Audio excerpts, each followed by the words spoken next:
Charles Whitman, Part 3. During Charlie's confinement in Guantanamo Bay, he spent a lot of time writing his thoughts in his diary, which he called Daily Record of C.J. Whitman, and writing letters to his wife. The things he wrote about ranged from his frustration with the Marine Corps, his contempt for his father, to how much he loves Kathy. In his diary, Charlie wrote, quote, "I notice other women only to compare them with Kathy. They are all so far below her standards, she has them beat by miles. Now that I am married, I feel as though I am her personal property, and whenever another female touches me, that she is violating my wife's property." Close quote. Other notes to himself were titled, "Thoughts to Start the Day. Read and talk about every day. Stop procrastinating. Grasp the nettle. Control your anger. Don't let it prove you a fool. Smile. It's contagious. Don't be belligerent. Stop cursing. Improve your vocabulary. Approach a pot of gold with exceptional caution. Look it over twice. Pay that compliment. Listen more than you speak. Think more than you speak. Control your passion. Don't let it lead you. Don't let desire make you regret your present actions later. Remember the lad and man. If you want to be better than average, you have to work much harder than the average. Never forget, when the going gets rough, the rough get going. Yesterday is not mine to achieve, but tomorrow is mine to win or to lose. I am resolved that I should win the tomorrows before me." In handwriting, he wrote, Whitman, Number 1, grow up. Think. Don't be so ready with an excuse. Number 2, conduct with superiors. Time and place for everything. Number 3, know your status and position and conduct yourself accordingly. Number 4, courtesy. Generally show respect for seniors, but let's personal feelings toward individual show. Number 5, organize yourself and your work so that the insignificant is not a major crisis. Number 6, when time permits, exhaust all effort to find answers before asking the simplest of questions. Good points to remember with Kathy. Number 1, don't nag. Number 2, don't try to make your partner over. Number 3, don't criticize. Number 4, give honest appreciation. Number 5, pay little attentions. Number 6, be courteous. Number 7, be gentle. August 17th, 1964. In one of the letters Charlie wrote to Kathy, on their second anniversary, he wrote, quote, "My darling, if there were any way that I could give you the greatest thing I possess, you, my wife, I would fully give yourself to you." Sounds foolish, doesn't it? Maybe someday the intensity of my love for you will strike you. Close quote. In a little under 2 years, his love for her would, indeed, strike her. Charlie Whitman was honorably discharged from the Marines following his court-martial. December 4th, 1964. After Charlie's discharge from the Marines, he and Kathy returned to Austin, Texas. Charlie was going back to UT, and Kathy would be teaching. Charlie's education, housing, and living expenses were no longer covered by the military. Things got harder, fast. He previously worked sporadic side jobs for little gifts to give Kathy. Now those side jobs weren't enough to take care of basic bills. Charlie put a lot of pressure on himself. Kathy was working as a biology teacher at a high school, but her salary was not enough to support both of them. Nothing was enough. Charlie saw no other way to pay for school but to call his father, Charles. He hated having to do it. He called and spoke to his mother, Margaret, first. She was worried that Charlie would upset Charles. Charlie was on the phone, but she was the one there in person. She'd be the one to catch his rage if he got worked up. And she'd been his punching bag too many times. Charlie promised that it would be okay. Nervously, Margaret gave the phone to Charles. Charles, however, was happy to loan his son money. It was another way to prove himself correct, that outside of him, Charlie had no personal value. No one in his family had any value without him. Charlie would be in debt to his dad for as many years as it would take to pay back the loan, and it would certainly be many years. Patrick, the middle son, had begun working for his dad's business.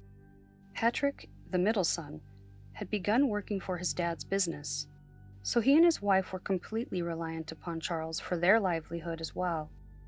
John, the youngest, was acting out, not getting along with his dad, running away, getting in trouble. The family was a mess. Charlie was traditionally minded. He didn't like that he couldn't support Kathy financially. It was a husband's duty to provide, not live off of his wife's salary and his father's loan. He felt like a failure. It started grating on him that he was sending his wife off to make the bulk of their money. Charlie took on as many temporary jobs as possible, but he felt no satisfaction. It was difficult now to see that he would get a great job after completing school, that he just needed to push through for a couple more years. Happiness was out of reach. Things weren't working out in the way he'd imagined them. In a letter to her parents, Kathy wrote, quote, "I feel these days like I am keeping house for a ghost." Close quote.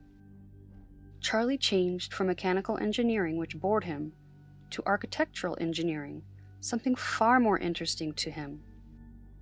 But that change of major meant that he was pushed back in schooling. Not all of his credits would transfer to the new major, and he naturally needed additional courses. He needed more money from his dad. It was worth it for their future, but was it worth it? A lot of baggage comes with needing a favor from someone you can't stand. Charlie hoped that his change of college major, the ability to use his creative side, would bring some happiness. He'd been enamored of the 27-story beacon that stood mid-campus, the clock tower. Everything about it was mesmerizing. Sometimes he went up to the observation deck to stare out across Austin. It was the perfect location. It elevated him, literally, and being above all the problems below felt so much better. He could see in every direction, and no one could stare back at him. It wasn't just finances that bothered Charlie. He wanted to have children, though he told multiple people that he thought he was sterile. FBI report, redacted friend number 1. Quote, Charlie related that he was sterile, which bothered him as he knew his wife wanted children badly. Close quote. But in a letter from Kathy to her parents, referencing a job interview, she wrote, quote, "I did everything but tell them I was taking Enovid." Close quote. Enovid was a birth control pill that was discontinued in 1988.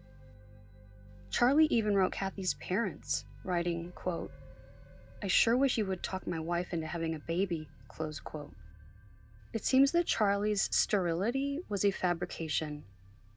It's highly possible that Kathy wasn't ready to have a child, and Charlie was struggling with Kathy having so much power in their marriage.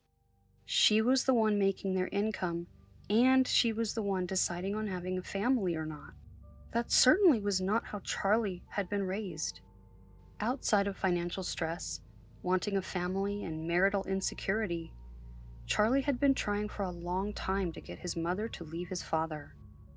Wednesday, March 2nd, 1966. 9:30 p.m. Police complaint. Concerning a disturbance from a complainant who refused to identify themselves, reflects the following.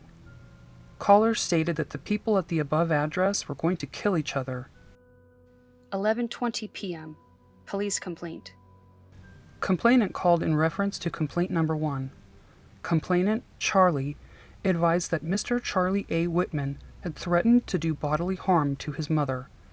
He advises that he is en route to this city at this time to pick up his mother, and requests that if any further disturbances occur, will notify Patrick, his brother. Margaret had finally reached her breaking point. Charlie made the lengthy drive to pick up his mom in Florida. 2 days later, another police complaint was filed.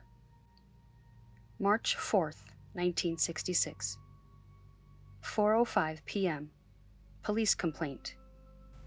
Mrs. Margaret Whitman called station and requested an officer to stand by while she removed her personal effects.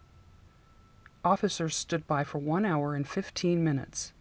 Complainant and husband were arguing, giving each other all kinds of trouble for the entire time, all nonsense. Lieutenant Sergeant orders all persons on this shift not to go to this address while anyone removes personal effects. FBI interview, redacted friend number 2. Quote, Mr. Whitman was not adverse to physically disciplining his children. This relationship also applied to his relationship with his wife, and there was open hostility between parents in the home.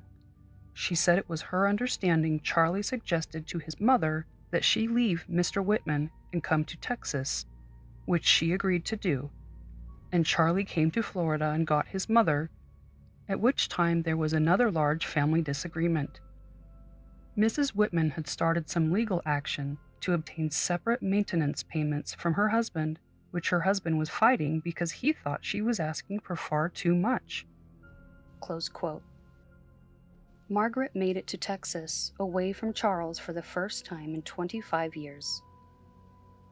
Charlie got her a nice apartment, which she was to pay for.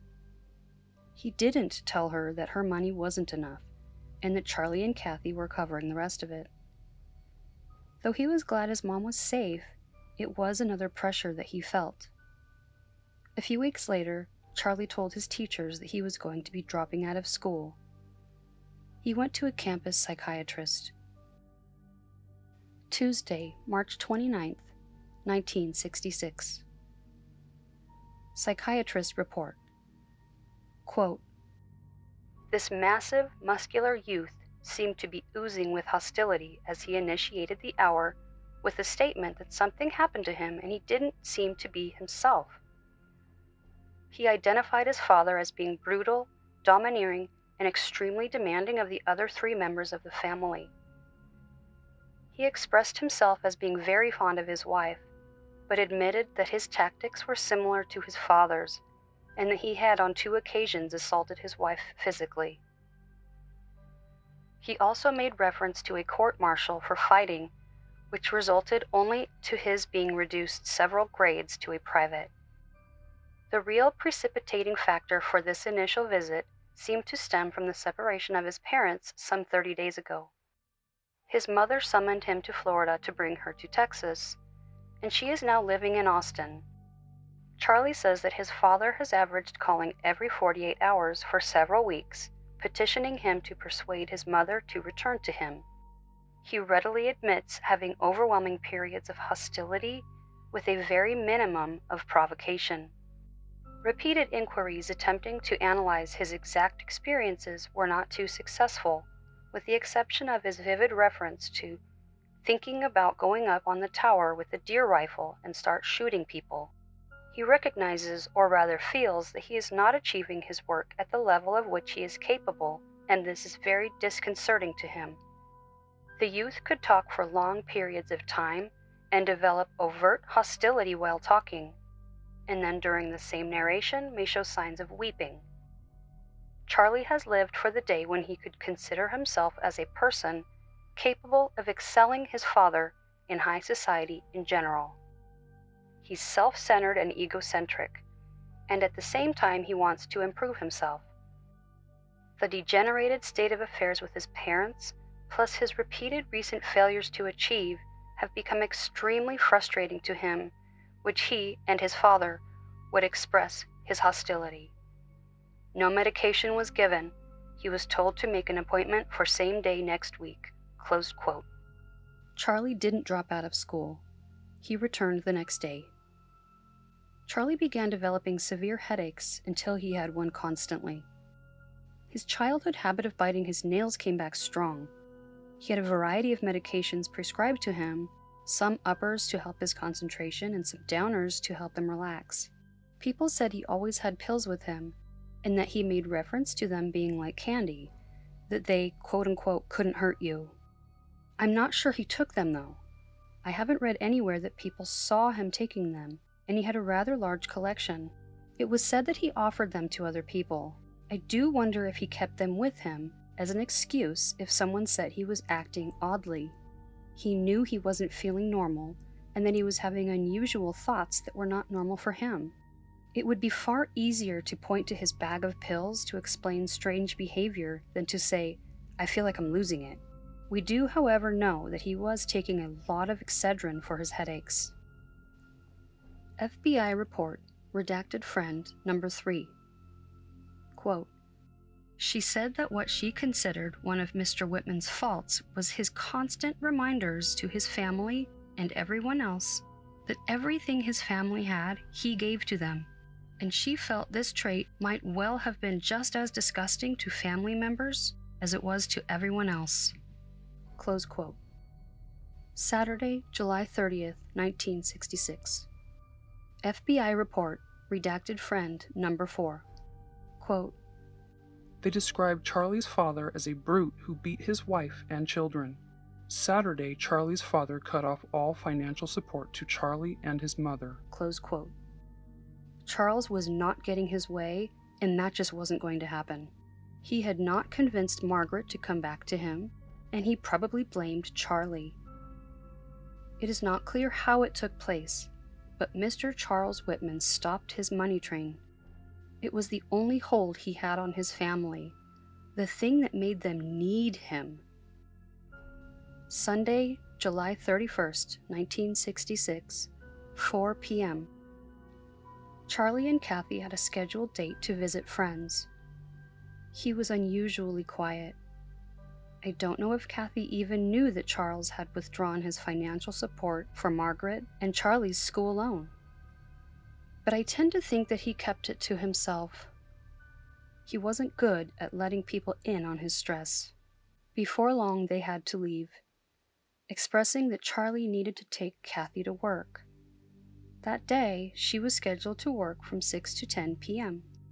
Those moments with friends would be the last time normalcy would be felt in Austin, Texas, for many years to come.